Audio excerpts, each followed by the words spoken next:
Much of emotional suffering that we experience in the modern world can be traced back to genetically ordained behaviors. Awareness is the first step that you can take to start feeling better. You can nurture a positive outlook simply by optimizing habits and practices.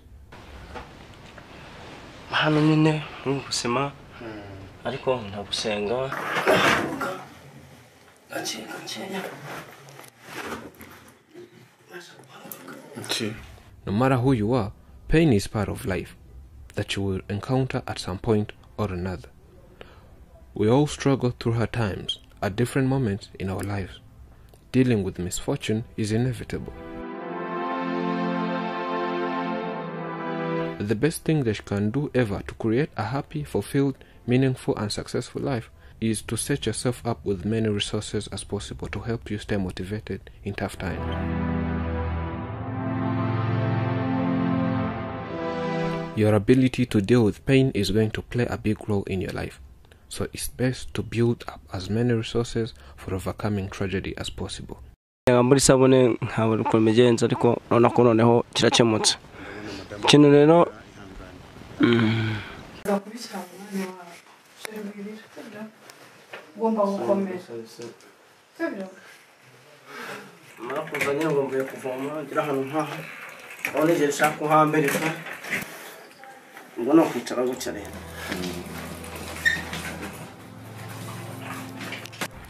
He lived his normal life as usual, but one day, things changed. As he climbed in a tree, he fell down.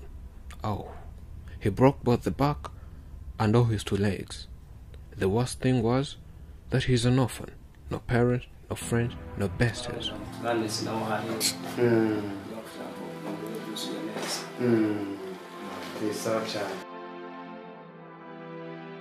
It was the beginning of a painful, lonely life. He goes by the name of Regis.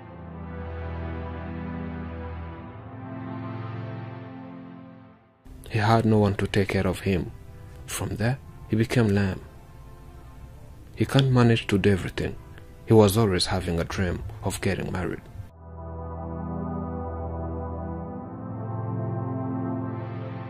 From then, he realized dreams are just dreams. He lost hope.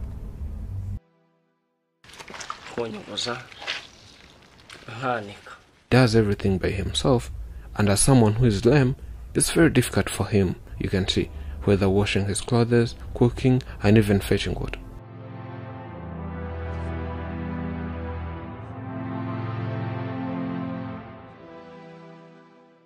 I'm happy that you're here.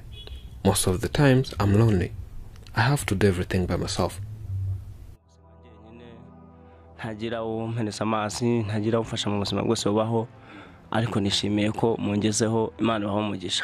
had an accident. I was not born this way. I fell from a tree in 2014. My legs became paralyzed.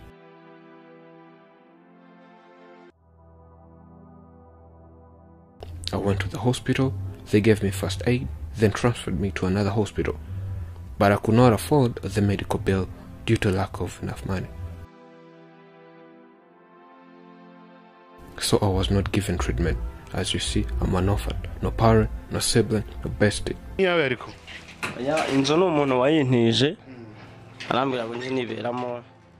Someone lent me this house and said, live here. He's not always around. He's available in the only weekends.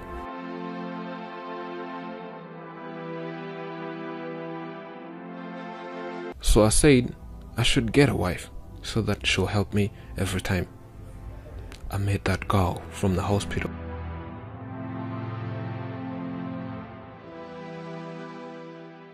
By when she could bring me food, fruits, juices and so on. Later on, I told her, you have blessed me, why can't we get married?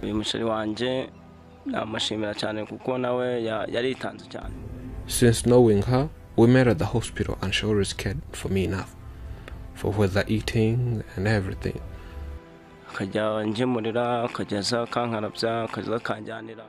This one here is my girlfriend. First of all, I thank her. So I decided to marry her and she said yes.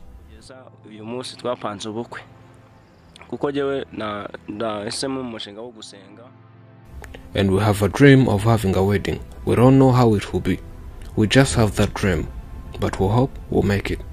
As a Christian, I can't just bring a wife like that without a wedding. Twahuriye kwa muganga, twaragiye gukora imyenda y'amatara zabo. Mbona hariyo abantu nyine benshi barwaye. We met at the hospital. At our home, we have a habit of visiting different hospitals, hence providing food to those who don't have. In so doing, that's how we met, says the girl. Banza kumuhakanira.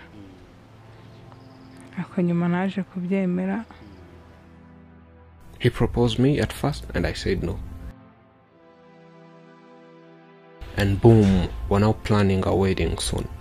Prepare suits. Ntabwo babura na n'ubwo barabimbwira bakambwira ngo ese ubwo ukunda n'umuntu. Up to now, I still face people teasing me around and saying, how dare you fall in love with a paralyzed person?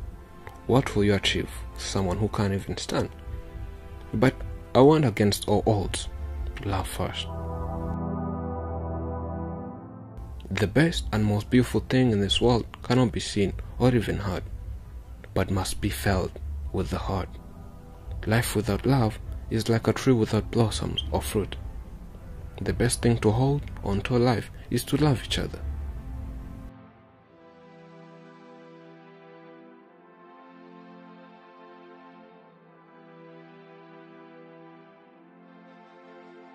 Regis says, we can try and do what we can. I plan learning other activities that I can manage to make a living while seated, whether weaving, shoe repairing, and other activities. And my fiancée is a tailor. She can tell you more. Yes, I'm a tailor, but I'm not self-employed, which means I'm working for other people. It will be better if I get my own sewing machine. It can be more productive, says the girl.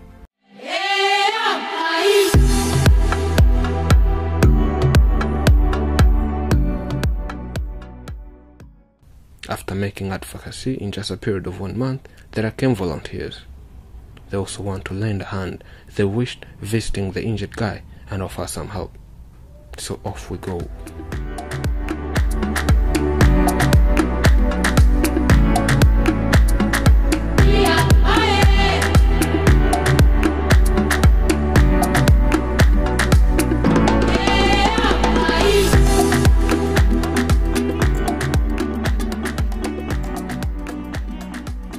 Helping others is the first step in making the world a better place and improving the lives of those who aren't as lucky as you.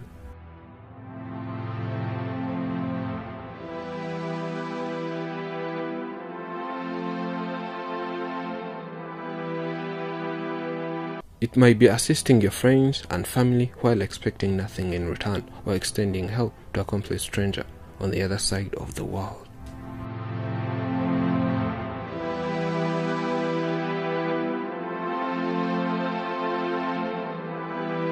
Being kind and caring towards others is also infectious and can quickly inspire others to do the same. But if you don't get the ball rolling, then who will?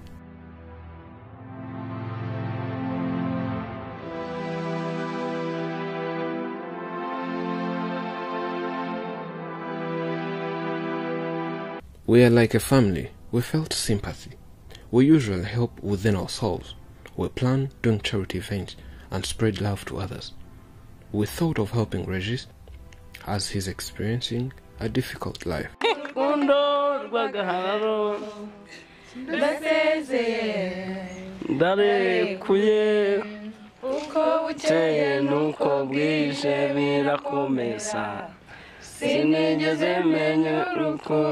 As it's our first time, we're bringing him with hygiene materials and food so that those will be helping him during these days.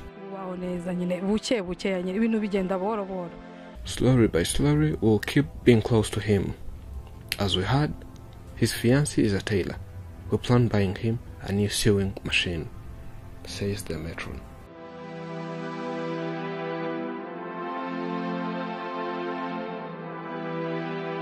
And boom, tears of joy. Everyone is crying because of happiness.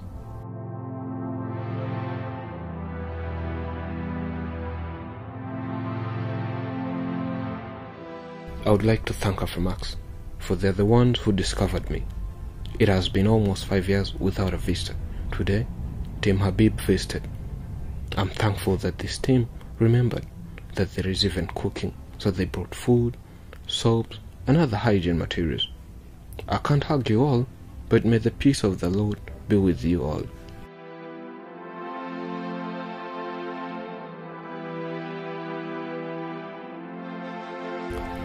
We are very happy and thankful to these brothers and sisters, and may God bless them.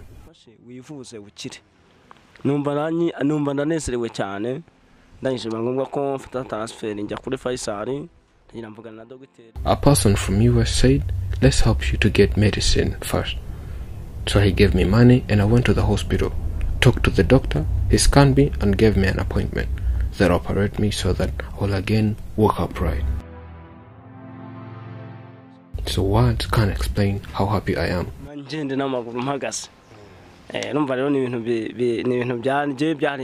Doctors will again examine me and tell me whether I'll operate here or else go to India for advanced treatment.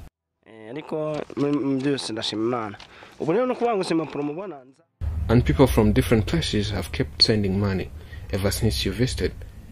Life hasn't been the same. It has completely changed.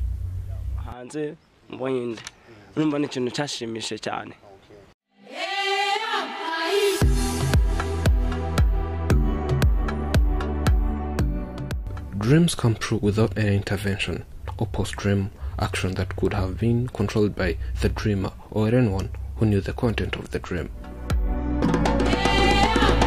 Surprise, surprise. We made the dream possible and organized this couple a wedding to remember, both civil marriage and church wedding. For sure, it's one to remember.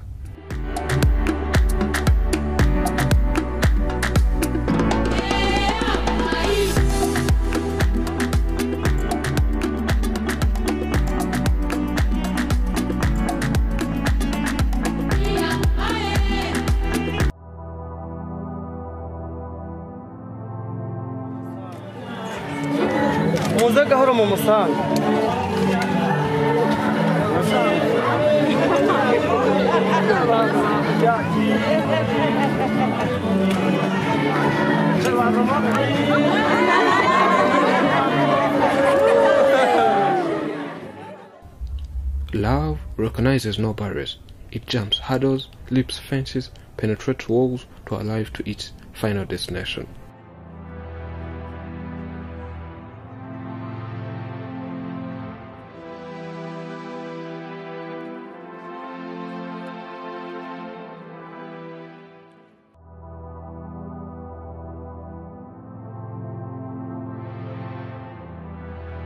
When you trip over love, it's easy to get up. But when you fall in love, it's impossible to stand again.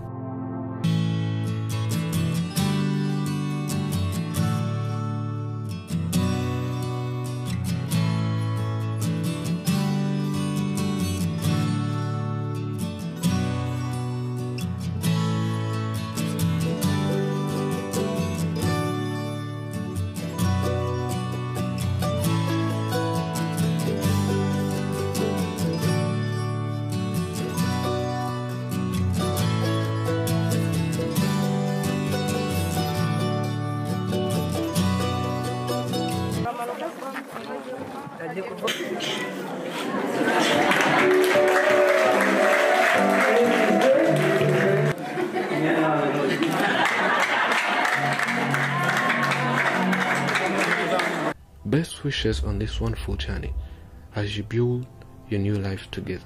Wishing you joy, love and happiness on your wedding day, and as you begin your new life together.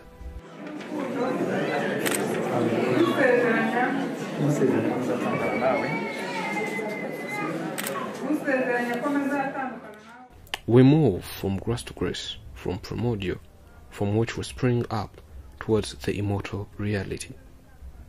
We move from nature's will to God's will. We move.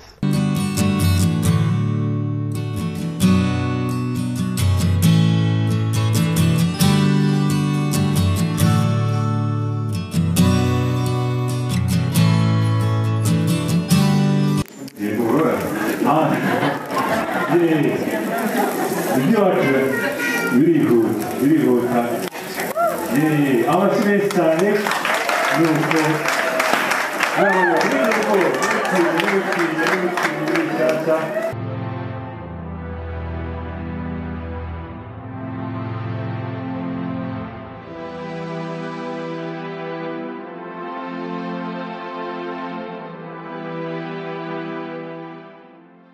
This is Afromax English, and I'm Elijah. Thank you for watching.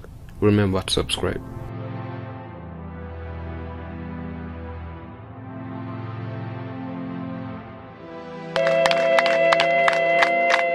kuva muri Suwede ni ikintu gikomeye cyane